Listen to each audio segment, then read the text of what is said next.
بسم الله الرحمن الرحيم.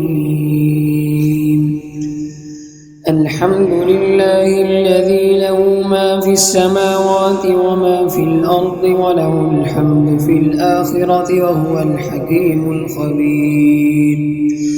يعلم ما يلج في الأرض وما يخرج منها وما ينزل من السماء وما يعرج فيها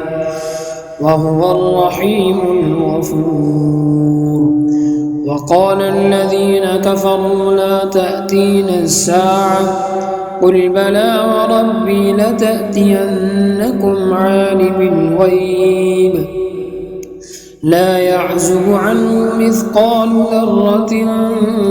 في السماوات ولا في الأرض ولا أصغر من ذلك ولا أكبر إلا في كتاب مبين ليجزي الذين آمنوا وعملوا الصالحات أولئك لهم مغفرة ورزق كريم. والذين سعوا في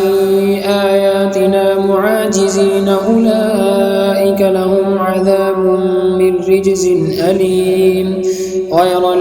ويرى الذين أوتوا العلم الذي أنزل إليك من ربك هو الحق ويهدي إلى صراط العزيز الحميد. وقال الذين كفروا هل ندلكم على رجل ينبئكم إذا مزقتم كل ممزق إنكم لفي خلق جديد أفترى على الله كذبا أم به جنة بل الذين لا يؤمنون بالآخرة في العذاب والضلال البعيد. أفلم يروا إلى ما بين أيديهم وما خلفهم من السماء والأرض إن نشأ نخسف بهم الأرض أو نسقط عليهم كسفا من السماء إن في ذلك لآية لكل عبد منيب. ولقد آتينا داود منا فضلا يا جبال أوبي معه والطير وألنا له الحديد أن اعمل سابغات وقدر في السرد واعملوا صالحا إني بما تعملون بصير. ولسليمان الريح غدوها شهر ورواحها شهر وأسلنا له عين القطر. ومن الجن من يعمل بين يديه بإذن ربه ومن يزغ منهم عن أمرنا نذقه من عذاب السعير. يعملون له ما يشاء من محاريب وتماثيل وجفان كالجواب وقدور الراسيات اعملوا آل داود شكرا وقليل من عبادي الشكور. فلما قضينا عليه الموت ما دلهم على موته إلا دابة الأرض تأكل من سأته فلما خر تبينت الجن أن لو كانوا يعلمون الغيب ما لبثوا في العذاب المهين. لقد كان لسبإ في مسكنهم آية جنتان عن يمين وشمال كلوا من رزق ربكم واشكروا له بلدة طيبة ورب غفور. فأعرضوا فأرسلنا عليهم سيل العرم وبدلناهم جنتين ذواتي أكل خمط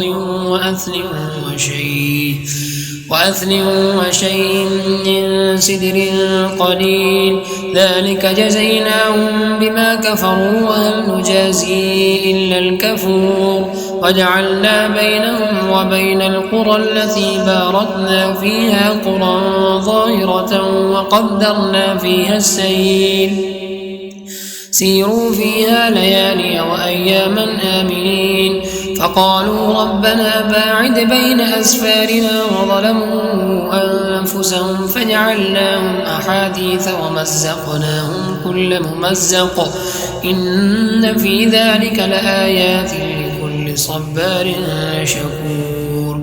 ولقد صدق عليهم إبليس ظنه فاتبعوه إلا فريقا من المؤمنين وما كان له عليهم من سلطان إلا لنعلم من يؤمن بالآخرة ممن هو منها في شك وربك على كل شيء حفيظ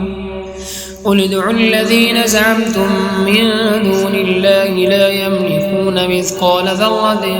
في السماوات ولا في الأرض وما لهم فيهما من شرك وما له منهم من ظهير ولا تنفع الشفاعة عنده إلا لمن أذن له حتى إذا فزع عن قلوبهم قالوا ماذا قال ربكم قالوا الحق وهو العلي الكبير قل من يرزقكم من السماوات والأرض قل الله وإنا أو إياكم لعلى هدى أو في ضلال مبين قل لا تسألون عما أجرمنا ولا نسأل عما تعملون قل يجمع بيننا ربنا ثم يفتح بيننا بالحق وهو الفتاح العليم قل أروني الذين ألحقتم به شركاء كلا بل هو الله العزيز الحكيم وما أرسلناك إلا كافة للناس بشيرا ونذيرا ولكن أكثر الناس لا يعلمون ويقولون متى هذا الوعد إن كنتم صادقين قل لكم ميعاد يوم لا تستأخرون عنه ساعة ولا تستقدمون